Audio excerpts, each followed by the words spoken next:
Senator Brakey? Where's Drew? Drew? Hanging in the corner. Yep. And honorable committee members.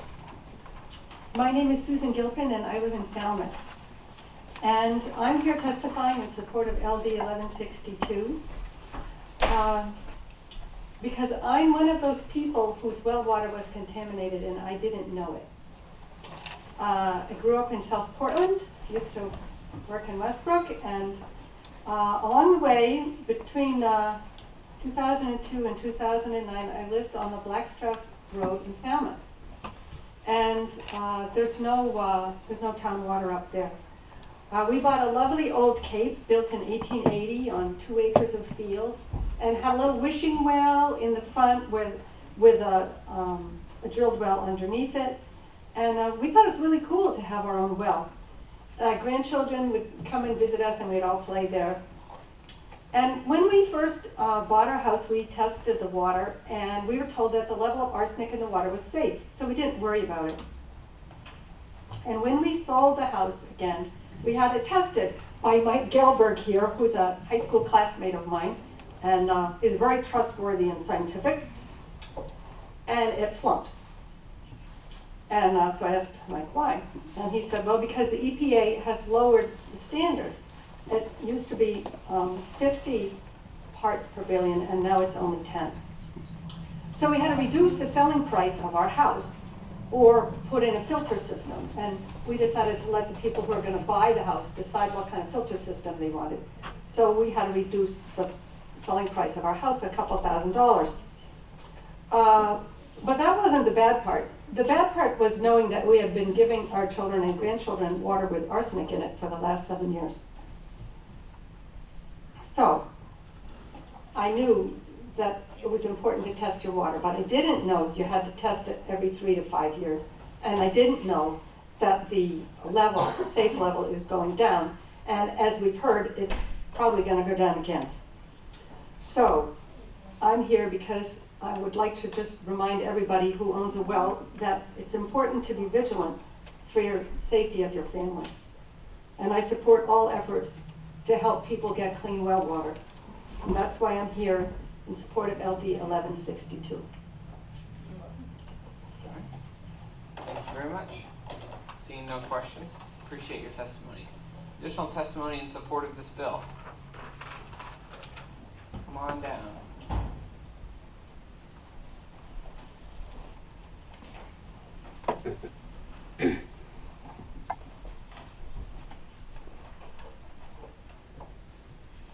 I'm trying to picture all of you in your undergarments, and it's just not working. Not a very pretty section. Okay. Good afternoon. Senator Brakey, Representative Gattini, members of the committee. My name is Veronica Kirby, and I live in Manchester. Actually, I live on 80 Belgrade Road in Manchester. I'm here to testify in support of the LD 1162, an act to ensure safe drinking water for all Maine families. We've lived in Manchester for over 20 years. We're a regular middle-class family, and we love our town. But I've learned recently that Manchester was also a hotspot for arsenic. In fact, a recent study found that 62% of the wells in Manchester have unsafe levels of arsenic in them. That's more than 500% above the Maine average, and more than half the wells in my community. As you already know, arsenic has been linked to cancer and lower IQ scores in kids. What does that mean for Maine families living in hotspot communities? Well, let me tell you our story. 12 years ago, I have 2 children. The oldest is going to be 20, and the youngest is going to be 13. And 12 years ago, the oldest, Kyle, his 2nd grade teacher said, you know, Mr. and Mrs. Bushy, something's going on with Kyle. He's bumping into the walls, he's being silly, can't focus. So, being who I am, before I jumped to, say, medication, I brought him to have all kinds of testing done, blood work, chemical screening. We had to do that out of town. We couldn't find a local doctor. And we found that this little guy, at the age of 7, was full of chemicals, including arsenic. And he was 7 years old. So we then started the process of checking our home, checking our water, checking everything. And we were lucky enough to find a doctor out of town who detoxed this 7-year-old little boy. And he recovered. It was quite a struggle for him to recover. It's very hard to detox chemicals out of your system. It's not the easiest. And that was 12 years ago. And now Kyle is a sophomore at Maine Maritime Academy in Castine, and doing well. But even today, as I look at him, and he's actually now 6'8", 240 pounds, and healthy, there's not a day that goes by that I don't still wonder what's in him, what was in him, how did it get there.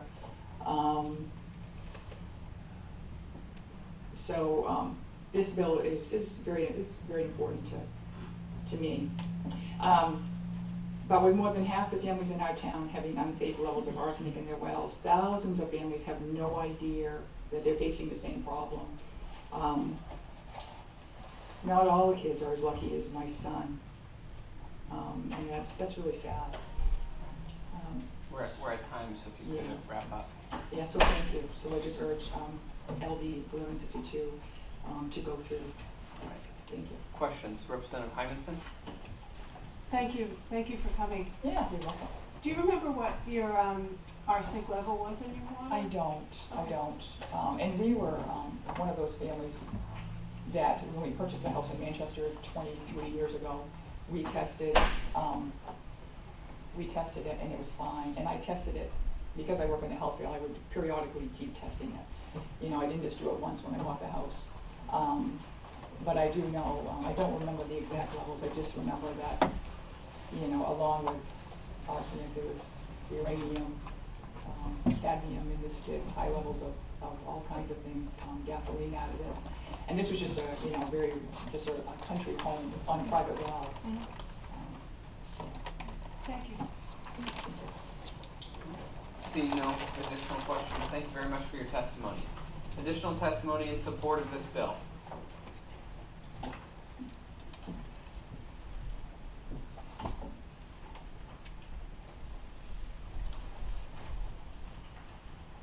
Senator Bickley, Representative Gillikin, members of the committee. My name is Jillian Blue, and I am here today as a concerned citizen to testify in support of LD 1162, an act to ensure safe drinking water for all Maine families.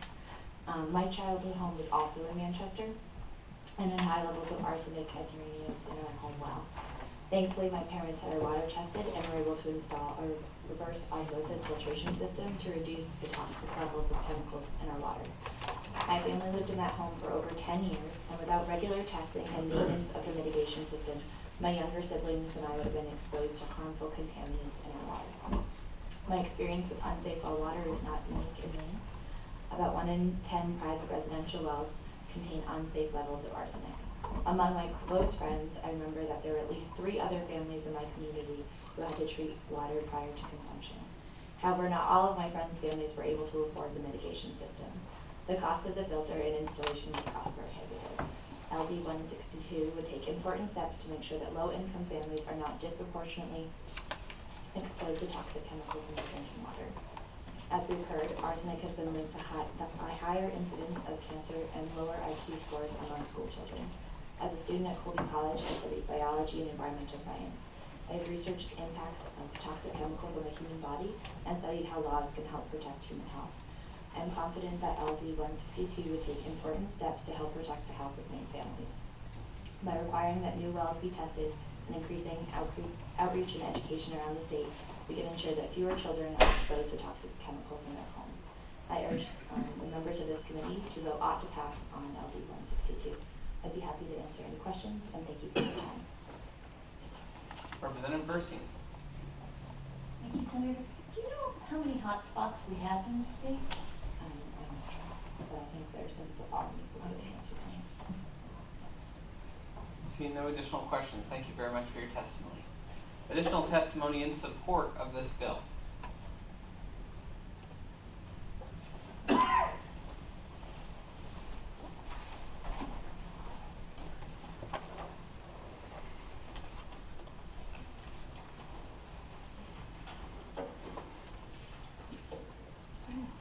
Hello, Senator Brakey, Representative Gillikin, and esteemed members of the committee. Thank you for holding this hearing today. My name is Regina Cruly. I reside in Hudson. I am a retired special education teacher after having taught at Leonard Middle School in Old Town for 30 years. I'm here to testify in support of LD 1162, an act to ensure safe drinking water for all Maine families. As a special education teacher, I work with IQ scores on a regular basis to determine whether or not a student qualified for special education services, and to determine which curriculum would best match a child's learning profile. So when I read about the Columbia University study, I was alarmed that Maine children's IQ could be lowered by 5 or 6 points by the presence of arsenic in their drinking water. 5 points is so significant to a child's day-to-day learning, to their self-esteem, and to their peer interactions. The lower cognitive ability will affect them throughout their childhood and for the rest of their lives. Schools put enormous energy into raising students' skills step by step by step. It's a shame that drinking water should make the acquisition of those numerous steps so much more challenging for children and all the adults who are trying to make those educational successes happen, including the sincere efforts of those of you in our Maine Legislature who vote on so many education-related bills. We need to protect the cognitive health of all Maine children so they can achieve their highest potential, grow, prosper, and then contribute back to our communities as adults. We as concerned adults put so much effort into providing the best educational environment for each child, and so it is very disturbing to think that some students' home drinking water is undermining their chance for success. I believe LD 1162 will go a long way in alleviating the situation. If there's anything we can do to prevent harm to our children's brains, we should be doing it. It's heartbreaking to think that so many of our Maine families don't even know that they're drinking unsafe water. They don't even know that the very water in their homes is impacting their children's learning and development. LD 1162 is about preventing disease, preventing disability before it starts affecting a child in the classroom. LD 1162 will ensure that all families who have private well water understand the risks. This bill will make sure that income does not determine a child's access to safe drinking water. The American dream is supposed to be about ensuring that any child from any background can succeed in school if he or she works hard. If we don't address the issue of toxic chemicals that have a real impact on children's brains, then we're denying that dream to too many children. Thank you. All right. We also have a testimony from the Learning Disabilities Association of Maine, a written testimony. Great. I do have one question. So as someone who works with, you mentioned that you work a lot with children and IQ scores. Yes. I want to, so I can help kind of put the 5 to 6 points we're talking about in context. What's the average IQ? For the average, right. For the average kid that That's what I dealt with. Yeah. What I dealt with all the time. 100 is right in the middle. Special education is run by all kinds of regulations from Augusta, and average IQ is between 85 and 115 is that broad one. Basically, you think they're over 100. A child with 85 would be labeled as an average IQ, but having taught in the classroom for 30 years, the child who has an 85 IQ will learn differently than a child with 100 or 115, but it will be average. So 85 to 115 is considered average, but it's a wide. It's average a wide is a one. wide spectrum. Yes. Okay. And 5 IQ scores are kind of emotional, and people will test different on different days.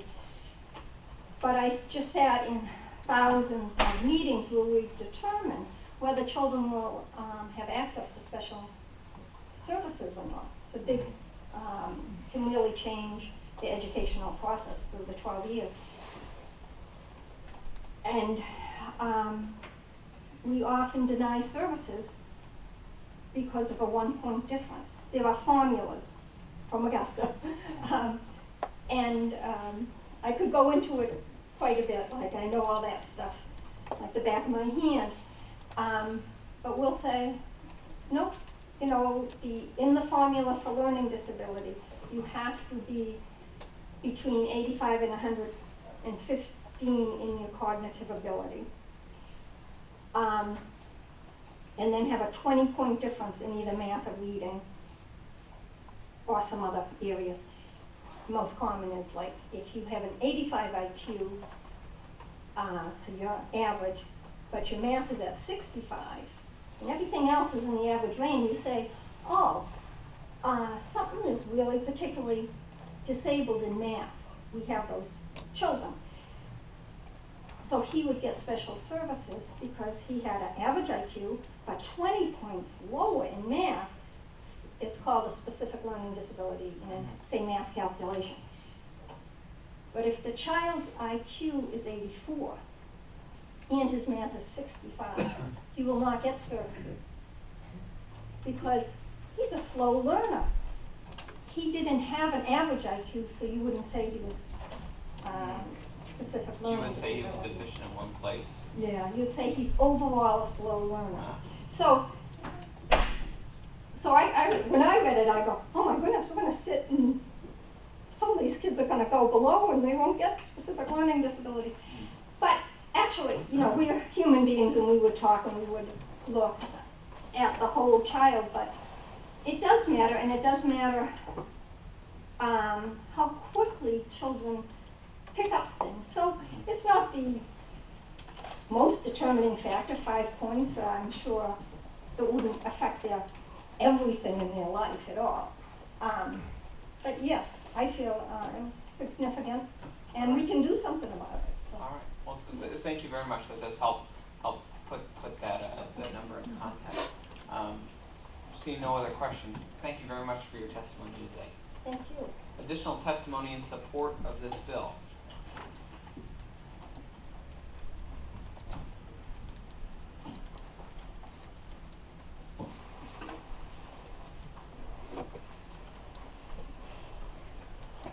Welcome. Thank you, Senator Brakey, Representative Gillikin, and esteemed members of the committee. Thank you for hearing my testimony on an issue of enormous public health significance in Maine. My name is Gail Carlton. I live in Waterville. I hold a PhD in biochemistry, and I teach environmental public health classes at Colby College. I brought several of my students here today to observe the policymaking process, and I'm testifying in support of LD 1162 because I believe that efforts to increase private well water testing for arsenic and to make mitigation systems affordable will have major public health benefits. I'm sneaking in at this point because you'll see that I've included with my testimony 2 maps that were generated by my research student, Samantha Lovell at Colby. And she used publicly available data on over 11,000 private wells that were tested for arsenic in towns throughout Maine that are indicated with color on the maps. The first map shows the percent of all private wells that were tested in each town that exceed the U.S. Environmental Protection Agency's arsenic standard for public drinking water, which has been mentioned several times. That's 10 micrograms per liter. In some cases, notably in Manchester, which we've already heard about, over half of the wells exceed this standard. The second map that I've included shows the maximum arsenic contamination that was found in the highest well in each of the towns that were considered. All of the towns tested had a maximum arsenic level above the EPA standard, and some wells have extremely dangerous levels of arsenic, 50 to 100 times above this EPA standard, notably in Danforth, Blue Hill, and Surrey, and in the Rangeley area. So that speaks to the question about where some of the hot spots are in Maine for arsenic. These maps clearly show the problem of arsenic in well water in Maine, although of course much more needs to be done to be able to gather data for all private wells and across all towns in Maine. The problem of arsenic in drinking water is made worse by the fact that's been alluded to already, that the EPA arsenic standard of 10 micrograms per liter, which is the maximum concentration allowed in the public drinking water supply, is acknowledged by the EPA to be inadequate to protect public health. Because arsenic is a known human carcinogen, and the cancer risk from a lifetime of drinking water with arsenic at that standard, 10 micrograms per liter, exceeds the EPA's minimum acceptable level of causing no more than 1 in 10,000 extra cancer cases. Arsenic's cancer risk is nowhere near the EPA's best case scenario for risk management of carcinogens, which is that exposure causes no more than 1 in a million extra cancer cases. That's what the EPA would like to manage at. In addition, EPA recently revised its risk assessment for arsenic in drinking water and reported that arsenic may be 17 times more potent a human carcinogen than previously believed. So if that is finalized, that would certainly argue for having to lower that standard of 10. Because there's no requirement that private wells be tested, there are many people in Maine that are at risk, and it's a public health crisis that's significant but unseen, because arsenic is colorless, odorless, and tasteless in drinking water, because many people don't know about arsenic in their water, and because cancer and other health effects often occur after exposure begins. So anything we can do to incentivize testing and mitigation, I support. So thank you very much. Thank you very much, Representative Burstein. Thank you, Senator. Doctor, thank you. I was just wondering, has there been any testing, or is there testing going on now, like correlating certain cancers, like breast cancer, and you're from Surrey or Manchester? Do you know of anything going on there? Do you mean making the connection between arsenic and drinking water? Yeah. So that's very difficult to do because we often don't have, especially for privacy concerns, we don't have health information from the family members that are at that well. So this data set of 11,000 wells was, they separated out any sort of location data that would indicate like who the family might be that lives at that well. There was a study that was done. I'd be happy to provide it if people want that. There was a study, an epidemiological study, that correlated because Maine has actually the highest bladder cancer mortality rate of any state in the nation, and bladder cancer is one of the 3 cancers that's definitively linked to arsenic in drinking water, among other environmental contaminants. And this study looked at bladder cancer mortality cases in Maine and New Hampshire, and were able to correlate that statistically significantly to private well use. Now they didn't actually have arsenic numbers, but they at least could say that it seemed to be that the risk was higher for people who use private wells. Great, thank you. Good question. Representative Hymanson. Thank you, and thank you for coming. This is a public health message that you're giving, and I appreciate that you're here and your students are here. Do you know what education efforts are ongoing around the state for people who own wells? More than half of the people in my district have wells, and I'm aware of a pamphlet. I have a well, which I'm going to test, by the way. But other efforts around the state? Right, that's a great question, and I could spend the whole time saying that my students in my class have been working on public outreach, and we recently held a public forum in Belgrade, but that's probably not what the answer that you want. I do know that the CDC, and I don't want to speak for them, but I have spoken to Andy Smith at CDC, and that they're actively working on